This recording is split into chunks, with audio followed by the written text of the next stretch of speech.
ইসলামী ছাত্র শিবিরের অসংখ্য নেতা কর্মীকে আপনারা হত্যা করেছেন,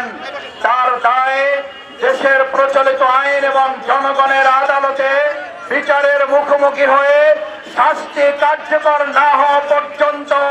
কোন ক্ষেত্রে তাদের আদর্শের রাজনীতি, সন্ত্রাসের রাজনীতি, গণহত্যার রাজনীতি, গুলি চালানোর রাজনীতি, খুনের রাজনীতি, আয়নাঘরের রাজনীতি এই বাংলাদেশের জনগণ আপনাদের আর পরিচালিত করতে দিবে না। আপনারা 2009 সালে আপনাদের রাজনীতি শুরুই করেছিলেন আজকে যে মেধা না কোটা, মেধা মেধা মেধা তারা 2024 সালে এসে শেষ করার উদ্যোগ নেয়নি। তারা সৎ যোগ্য মেধাবী অফিসারদেরকে হত্যা করে বাংলাদেশকে একটি মেধাহীন রাষ্ট্রে পরিণত করার ষড়যন্ত্রের অংশ হিসাবে 2009 সালের 25 এবং 26 ফেব্রুয়ারি সৎ যোগ্য দক্ষ দেশপ্রেমিক 57 জন সেনা অফিসারকে হত্যা করার মধ্য দিয়ে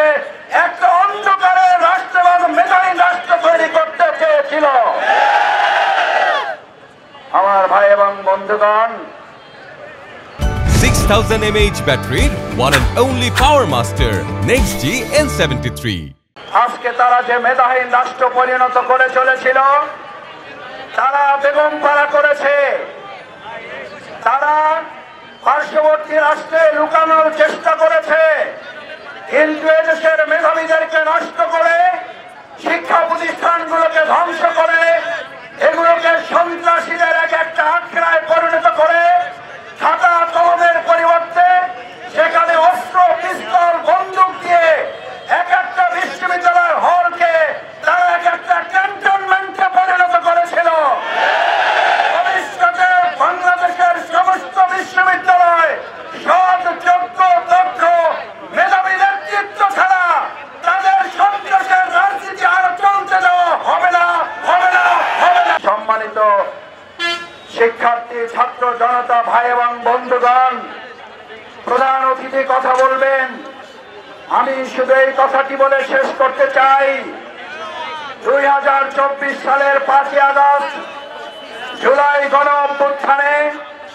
আমাদের ভাইদেরকে একজন যাকে একটা গুলি করলে মারা যায়, সেই ভাইকে আপনারা 7টা গুলি করে শুধু হত্যাই করেন নাই,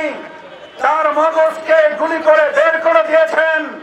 শুধু মগজ গুলি করে আপনারা শেষ করেন নাই, আপনারা লাশের স্তূপ ভ্যানে করে তুলে তাদের